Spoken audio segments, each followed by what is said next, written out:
ಚನ್ನಪಟ್ಟಣ ಉಪಚುನಾವಣೆ ಅಭ್ಯರ್ಥಿ ಆಯ್ಕೆ ವಿಚಾರಕ್ಕೆ ಸಂಬಂಧಪಟ್ಟ ಹಾಗೆ ಬಿಜೆಪಿ ಈಗ ರಾಜ್ಯ ನಾಯಕರಿಂದ ಮಾಹಿತಿಯನ್ನ ಸಂಗ್ರಹಿಸುವಂತಹ ಕಾರ್ಯವನ್ನ ಆರಂಭಿಸಿದೆ. ಅಭ್ಯರ್ಥಿ ಆಯ್ಕೆ ಬಗ್ಗೆ ಅಭಿಪ್ರಾಯವನ್ನ ಪಡೆದಿದ್ದಾರೆ ಅಮಿತ್ ಶಾ.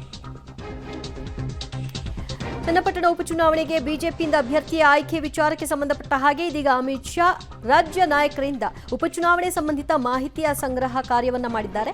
ಅಭ್ಯರ್ಥಿ ಆಯ್ಕೆ ಬಗ್ಗೆ ಅಭಿಪ್ರಾಯವನ್ನ ರಾಜ್ಯ ನಾಯಕರು ಕೊಟ್ಟಿದ್ದಾರೆ. ಈ ಮಧ್ಯೆ ದೆಹಲಿಯಲ್ಲಿ ಎಚ್.ಡಿ. ಕುಮಾರಸ್ವಾಮಿ ಅವರನ್ನ ಅಶೋಕ್ ಭೇಟಿ ಮಾಡಿದ್ದಾರೆ. ಯಾರನ್ನ ಕಣಕ್ಕೆ ಇಳಿಸಬೇಕು ಮೈತ್ರಿ ಅಭ್ಯರ್ಥಿಯಾಗಿ ಅನ್ನುವಂತಹ ಗೊಂದಲ ಏನಿದೆ ಅದಿನ್ನೂ ಕೂಡ ಬಗೆಹರಿದಿಲ್ಲ.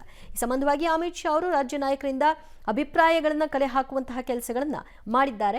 ಎಲ್ಲರೂ ಕೂಡ ಯೋಗೇಶ್ವರ್ ನಿಂತ್ರೆ ಸೂಕ್ತ, ಬಿಜೆಪಿಯಿಂದಲೇ ಅಭ್ಯರ್ಥಿಯನ್ನ ಹಾಕಬೇಕು ಅನ್ನುವಂತಹ ಸಲಹೆಯನ್ನ ಕೊಟ್ಟಿದ್ದಾರೆ.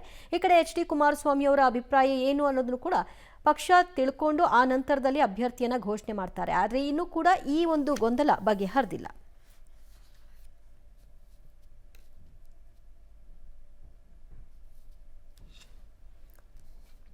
ಚಾಮುಂಡಿ ಬೆಟ್ಟ ಪ್ರಾಧಿಕಾರ ರಚನೆ ವಿಚಾರಕ್ಕೆ ಸಂಬಂಧಪಟ್ಟ ಹಾಗೆ ರಾಜಮನೆತನದ ವಿರೋಧ ಇದೆ. ಈ ವಿರೋಧಕ್ಕೆ ಸಂಬಂಧಪಟ್ಟ ಹಾಗೆ ಈಗ ಯದುವೀರ್ಗೆ ಪ್ರತಾಪ್ ಸಿಂಹ ಟಾಂಗ್ ಕೊಡುವ ಕೆಲಸವನ್ನ ಮಾಡಿದ್ದಾರೆ.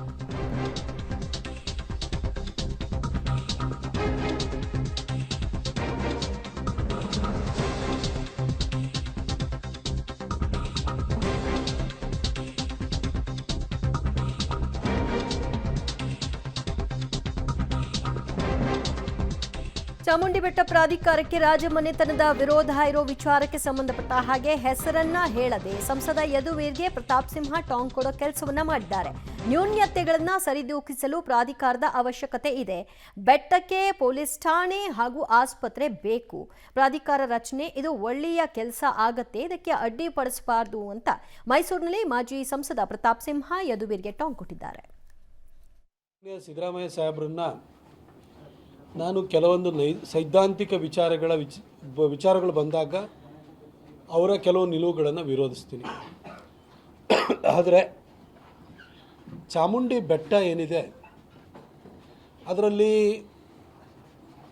ಯದ್ವಾ ತದ್ವಾ ಬೆಳವಣಿಗೆ ಆಗುವಂಥದ್ದನ್ನು ನಿಯಂತ್ರಿಸಬೇಕಾದ್ರೆ ಬೆಟ್ಟದಲ್ಲಿ ಸಾಕಷ್ಟು ಏನು ನ್ಯೂನತೆಗಳಿದೆ ಅದನ್ನು ಸರಿದೂಗಿಸಬೇಕು ಅಂತಂದರೆ ಒಂದು ಪ್ರಾಧಿಕಾರದ ಅಗತ್ಯ ಇದೆ ಅಂತೇಳಿ 2019ರಲ್ಲಿ ನಮ್ಮ ಸರ್ಕಾರ ಬಂದು ವಿ ಸೋಮಣ್ಣ ಸಾಹೇಬರು ಇಲ್ಲಿಗೆ ಡಿಸ್ಟ್ರಿಕ್ಟ್ ಇನ್ಚಾರ್ಜ್ ಮಿನಿಸ್ಟರ್ ಆಗಿ ಬಂದಾಗ ನಾವು ಕೂಡ ಧ್ವನಿ ಎತ್ತಿತ್ತು. ಹೇಗೆ ಸೋಮಣ್ಣ ಸಾಹೇಬರು ಡಿಸ್ಟ್ರಿಕ್ಟ್ ಇನ್ಚಾರ್ಜ್ ಮಿನಿಸ್ಟರ್ ಆಗಿದ್ದಾಗ ಚಾಮರಾಜನಗರದಲ್ಲಿ ಮಹದೇಶ್ವರ ಬೆಟ್ಟದ ಪ್ರಾಧಿಕಾರವನ್ನು ಮಾಡಿದರು, ಅದೇ ಥರ ಮೈಸೂರಿನಲ್ಲೂ ಕೂಡ ಚಾಮುಂಡಿ ಬೆಟ್ಟಕ್ಕೂ ಕೂಡ ಒಂದು ಪ್ರಾಧಿಕಾರ ಬೇಕು. ಯಾಕೆಂತಂದರೆ ಅದು ಒಂದು ಗ್ರಾಮ ಪಂಚಾಯಿತಿಯ ವ್ಯಾಪ್ತಿನಲ್ಲಿದೆ. ಎಷ್ಟೋ ಜನ ಬೆಂಗಳೂರಿನವ್ರು ಬಂದು ಬೆಟ್ಟದಲ್ಲಿ ಪ್ರಾಪರ್ಟಿ ತೊಗೊಂಡ್ಬಿಟ್ಟಿದ್ದಾರೆ. ಬೆಟ್ಟಕ್ಕೆ ಸೇರದೇ ಇದ್ದವರೆಲ್ಲರೂ ಸೇರಿ ಅಲ್ಲಿ ಹೋಗಿ ಅಂಗಡಿಗಳನ್ನ ಹಾಕ್ಕೊಂಡಿದ್ದಾರೆ. ಬೆಟ್ಟದಲ್ಲಿ ಹೆಚ್ಚು ಕಡಿಮೆ ನಾವೊಂದು 3